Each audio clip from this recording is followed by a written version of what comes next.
बेआईन गरु चालान गाड़ी उपरे पुलिस एवं बजरंग दलर कर्मींकर तीक्ष्ण नजर रहुथुबारु गरु माफिया माने एबे अभिनव उपाय आपणाइछंती। निजे चासी बेश धारण करी लंगल जुआली पकाई बेधड़क भावे गरुंकु चलाई चलाई कंसेई खाना को नेउछंती दलाल माने, जहार पर्दाफाश करिछि कटक जिला बांकी वैद्येश्वर थाना पुलिस। आज सकाळे सेहीपरि भाबरे 4 जण दलाल 4टी बलद को कंसेई खाना को नहीं जाउथुवा बेले टी सेतु निकटरे सेमानंकु माड़ी बसिथिला पुलिस। आउ घटनास्थलरू 4टी बलद को उद्धार करी 4 जण गरु दलालंकु गिरफ करिछि पुलिस।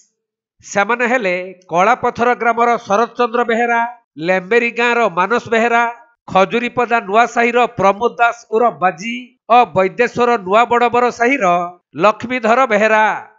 सेमाने चोरी बलद 2 हलकु बेकरे जुआली लंगल पकाई तिगिरिया कंसेई खाना को बिक्री करिबा पई नेउथिले।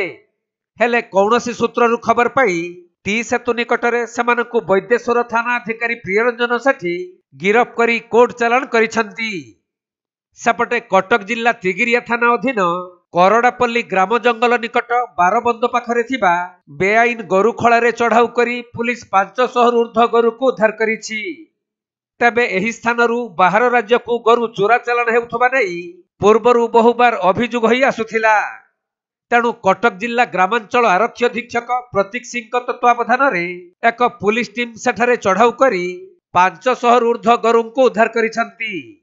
हेले पुलिस टीम रो चढ़ाऊ पूर्वरु गरु माफिया माने घटनास्थलरू फेरार मारिछंती।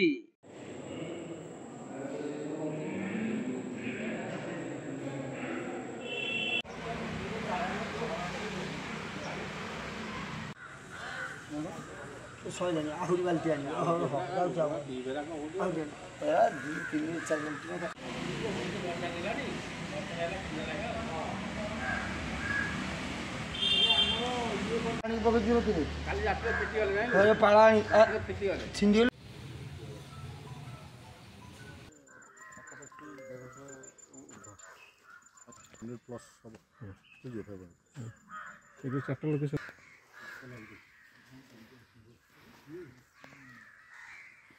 कटक जिला प्रतिनिधि राजेश कुमार साहू रिपोर्ट, कोणार्क लाइव।